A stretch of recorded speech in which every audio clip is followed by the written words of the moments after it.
What would you do if you could taste things more clearly than anyone around you, but had no words and no one to share it with? Welcome back for another English movie review lesson. I'm Teacher Teddy, and today, let's talk about Ratatouille. Today's lesson is built around something this film does better than almost any movie ever made: describing taste. By the end of this episode, you'll be able to talk about food the way English speakers really do, from a quick family dinner all the way up to a fancy Paris restaurant.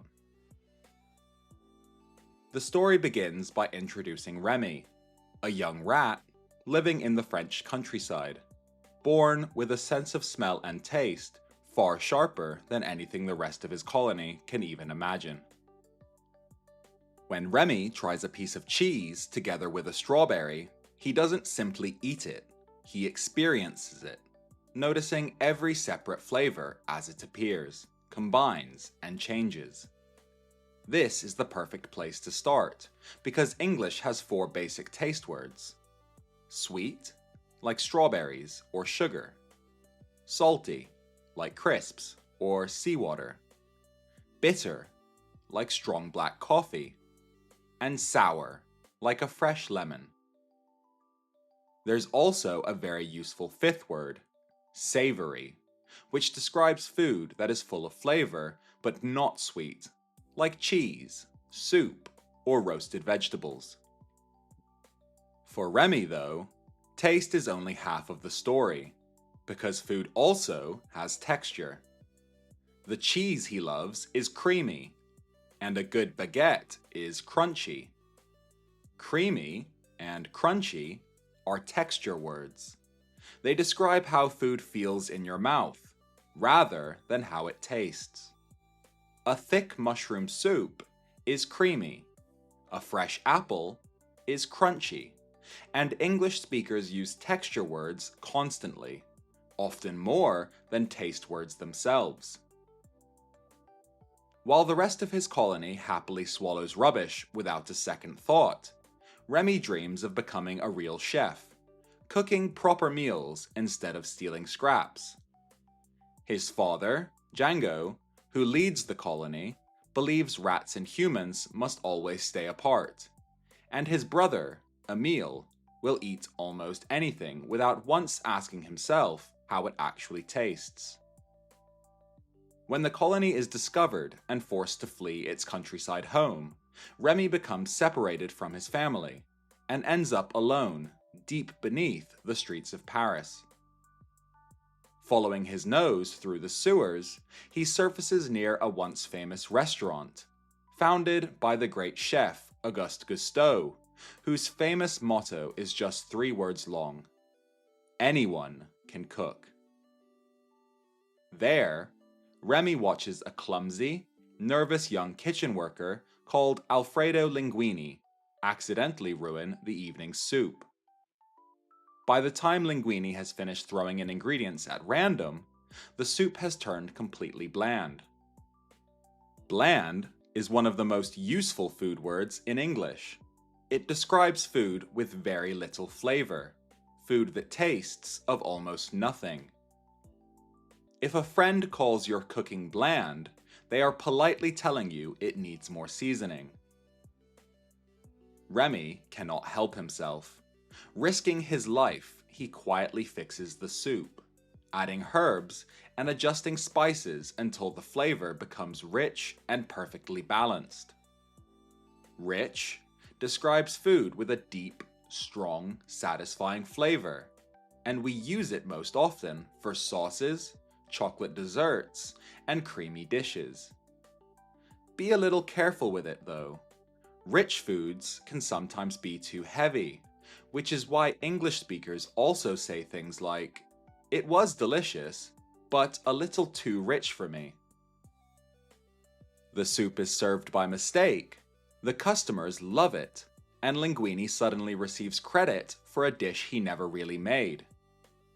Once he discovers the truth, the two form a secret partnership. Remy hides beneath Linguini's tall chef's hat, directing his movements by gently pulling his hair, controlling him almost like a puppet. A sharp, talented young chef named Colette is ordered to train linguini properly, and she takes that job very seriously. One of her most important lessons is that some flavors are delicate. When Linguini nervously adds far too much garlic to one of her sauces, he learns this the hard way.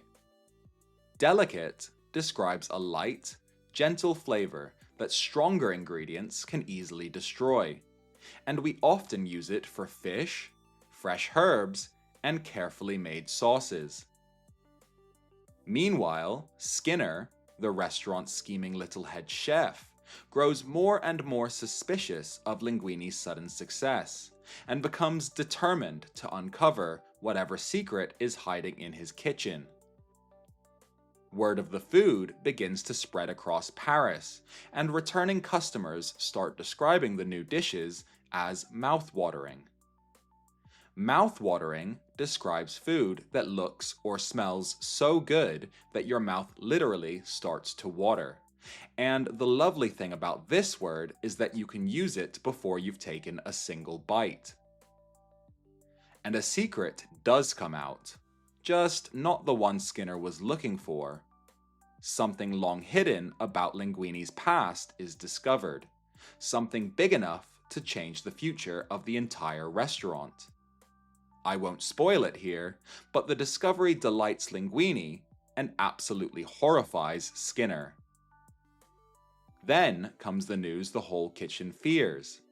Anton Ego, the most feared food critic in all of Paris, announces he will return to review the restaurant. The very same critic whose scathing review once destroyed Gusteau's reputation. Ego is a wonderful character for English learners because he speaks and writes in long, formal, extremely bookish sentences. A word like exquisite, meaning beautiful and almost perfect, belongs in Ego's written reviews, but in everyday conversation, an English speaker would simply say the food was really tasty or absolutely delicious. Knowing which words belong in writing and which belong in speech is exactly what stops your English from sounding like a textbook. For Ego's visit, Remy makes a brave and surprising choice. Instead of something expensive and complicated, he cooks ratatouille, a simple, hearty vegetable dish from the French countryside. Hearty describes simple, filling, comforting food, the kind of meal that warms you up and leaves you completely satisfied, like a thick stew or a big bowl of vegetable soup. One taste, and something remarkable happens. Ego is transported straight back to his childhood, to his mother's kitchen, where a warm plate of this exact dish once comforted him after a very bad day. It's the film's beautiful way of showing what English speakers call comfort food. Simple, familiar food that makes you feel warm, safe, and happy. And every country in the world has its own version of it. The vegetables themselves are cooked so perfectly that they seem to melt in your mouth. Melts in your mouth is one of the most common food phrases in English. It describes food so soft, tender, and perfectly prepared that it seems to disappear the moment you taste it. Deeply moved, Ego later writes a glowing, career-defining review, ending on a line people still quote today. Not everyone can become a great artist, but a great artist can come from anywhere. In this story, that artist, remarkably, is a tiny rat. Now, let's talk about how this story is told, and one clear comparison worth making is to The Incredibles, another film from the very same director, Brad Bird. Critics have often pointed out that both films share a strikingly similar heart, an extraordinary talent that has to stay hidden until the world is finally ready to accept it. where The Incredibles explores that idea through a family of superheroes forced to live quietly, Ratatouille tells essentially the same story through a small rat that nobody expects anything from at all. This episode also has 5 bonus vocabulary words to review, pulled from how critics have actually described this film. Our first word is delectable. Delectable describes food that is extremely delicious and enjoyable to eat. Critics repeatedly called the film's food animation genuinely delectable, almost impossible to watch without feeling hungry. Our second word is exquisite. Exquisite describes something extremely beautiful, delicate, and carefully made. We met this word earlier as one of Ego's bookish written words, and the restaurant's dishes are presented as exquisite works of art throughout the film. Our third word is humble. Humble describes something simple and modest, without being flashy or proud. Remy's final ratatouille is a deliberately humble dish, and that is exactly why it works. Our fourth word is inventive. Inventive describes something original, clever, and full of new ideas. Reviewers widely praised the film's inventive visual style, particularly the scenes shown from a rat's own tiny point of view. Our fifth and final word is delightful. Delightful describes something that brings genuine joy and pleasure. Audiences and critics alike found the friendship between Remy and Linguini completely delightful. Now, let's talk about how Ratatouille has actually been received since its release. Critically, the response was overwhelmingly positive, with the film holding an extremely high score with critics, and many reviewers calling it one of the finest animated films ever made. It went on to win the Academy Award for Best Animated Feature, and received 4 further Academy Award nominations, including Best Original Screenplay, an unusually high number for an animated film at the time. Audiences responded warmly too, helping it earn well over $600 million worldwide. Much of the online discussion, both then and now, focuses on the food itself.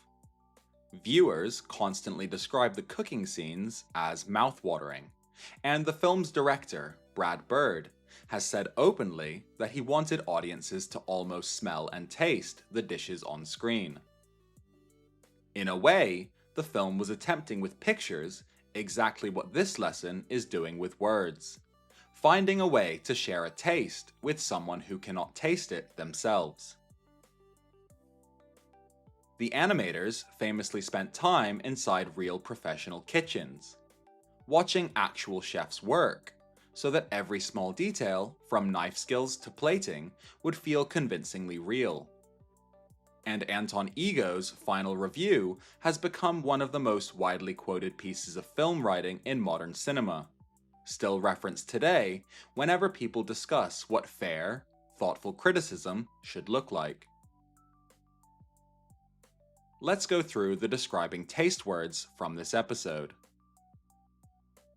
The 4 basic tastes are sweet, salty, bitter, and sour, and the 5th key word, savoury, covers food that is full of flavour but not sweet.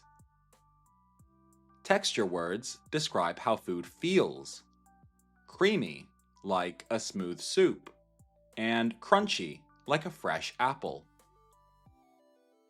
Bland means the food has too little flavor, while rich means the flavor is deep, strong, and satisfying. Delicate describes a light, gentle flavor that stronger ingredients can easily overpower. Hearty describes simple, filling, comforting food. And comfort food is the food from your own life that makes you feel warm and safe. Mouth-watering describes food that looks or smells wonderful, and melts in your mouth describes food so tender it seems to disappear as you eat it. And remember the register tip from Ego. Keep grand words like exquisite for writing, and in conversation, simply say the food was really tasty or absolutely delicious. Let's also go through our 5 bonus vocabulary words from this episode. Delectable. Extremely delicious and enjoyable to eat. Every dish in this film looks absolutely delectable. Exquisite. Extremely beautiful, delicate, and carefully made. The presentation of each dish is exquisite. Humble. Simple and modest, without being flashy. His final dish is deliberately humble. Inventive. Original, clever, and full of new ideas. The visual style is genuinely inventive throughout. Delightful. Bringing genuine joy and pleasure. Their friendship is honestly delightful to watch. Try describing your own favorite meal without using the word delicious, using at least 2 words from today's lesson instead.